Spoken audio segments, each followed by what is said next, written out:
Alright guys, so what we did here, we just did a hive manipulation. This colony had a laying worker in it, and this one over here was queen right. We did an oxalic dribble on this one, and we switched the hives around. The queen puts off queen pheromone that keeps the worker's ovaries from developing a laying worker like what is in this one. Laying worker puts off chemicals once her ovaries are developed, but they're not completely the same as the queen, but they're enough to keep the colony from producing a new queen. They think they have one. It's a little bit off though. The theory is that the workforce from the queen right colony is going to go back into the laying worker colony here and eliminate the laying workers. So we'll be able to put a frame of brood in here for them to graft their own queen. And the field force that's going back into the old laying worker colony, which is now a queen right colony, their queen's just going to smell better. So we're going to test the theory out. They don't have the biggest workforce coming back from the laying worker colony anyway, so we're going to test that theory out. We're going to try to put a frame of brood in there in a couple days to see if they'll graft themselves a new queen with all this.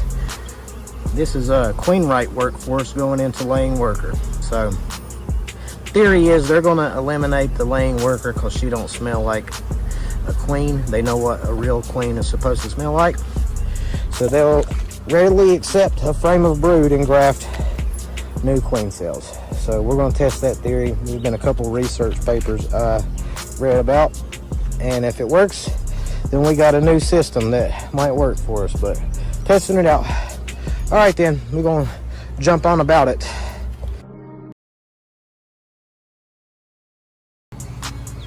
All right, guys, we're back over here at Donald's apiary. We're at that laying worker colony, and they already appear to be acting different. So we're going to go inside here and we're going to try to give them a frame of brood and see if we can get them to build themselves a new queen. So let's get down in here and look and see what they're acting like. See if they're still acting jittery or what they got going on. They got a good field force coming in from that other hive. So let's see about how they looking and acting, and we'll swap them out of the frame. Look like their population is bigger, which we certainly know that's going to be a factual thing.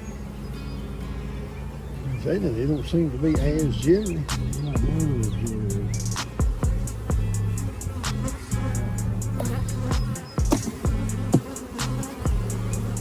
We can put that back in that little there, right? Yeah.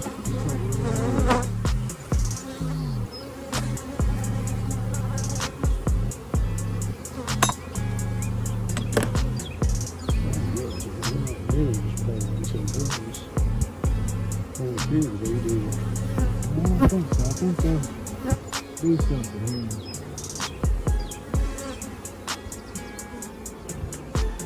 Alright guys, we're going to take a frame of brood from this Buckfast colony over here and try to give them a new queen. So I'm going to set this up. It's going to be a quick manipulation. We'll just take it all the way down, Don. Let's move the lid on. We're going to go all the way down to the blue box. So you want to take these sunny suits off first. Yeah. Take them through. Ready? Look at them drones, couldn't make it back through. Yep.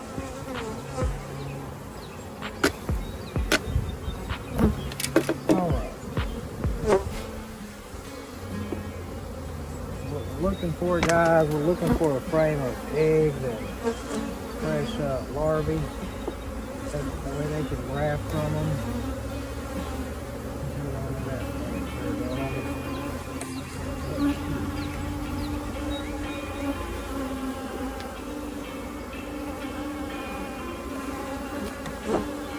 Plenty of eggs in it. They never give them some honey. Let's see if we can try to get eggs. Maybe some more brood to help boost them.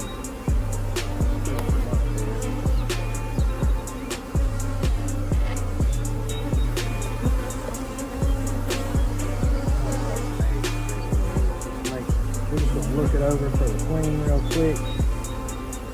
Guys, we don't want to put her over there. Although if we did, it wouldn't be completely devastating.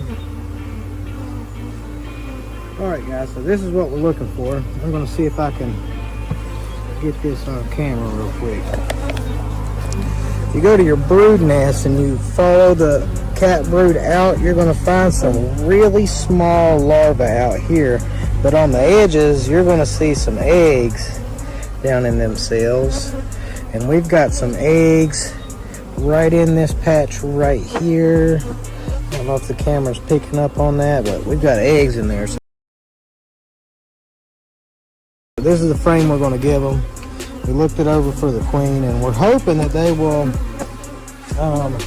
draw some queen cells off of this and produce us a new queen for this colony here. So this is also going to give them a brood boost them up a little bit.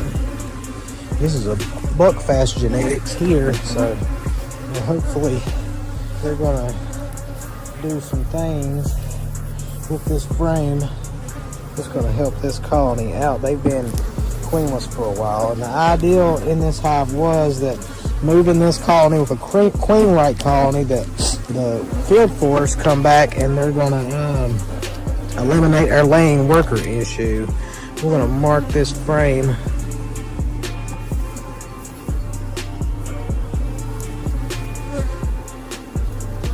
That way we know where we're coming back to.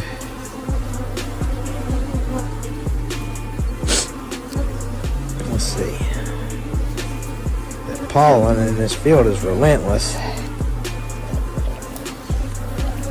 Alright guys, the ideal is the field force took out our laying workers. We did that manipulation, how many days ago was that, Don? 2 days ago? 2 days ago. 2 days ago. So we give it a frame of brood. We're going to be back in here in about 5 days. We're going to check, see if they pulled out some queen cells, and then excuse me guys. If they did, then we did a successful manipulation. So that's your daily video for today, your live video anyway. Alright guys, we're back up here at Donald's Apiary in Spanisburg, West Virginia, Mercer County.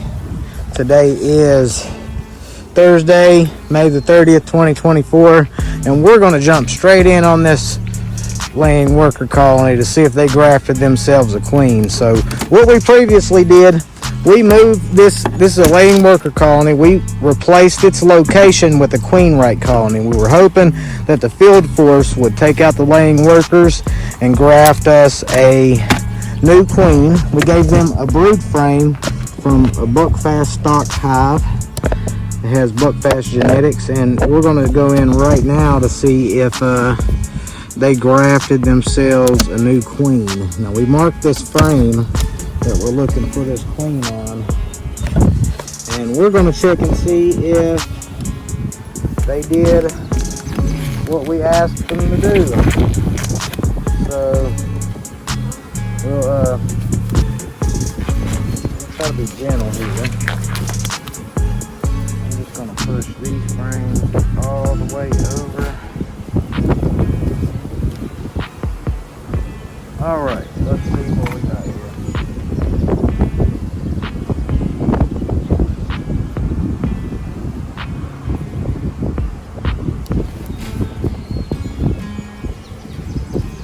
And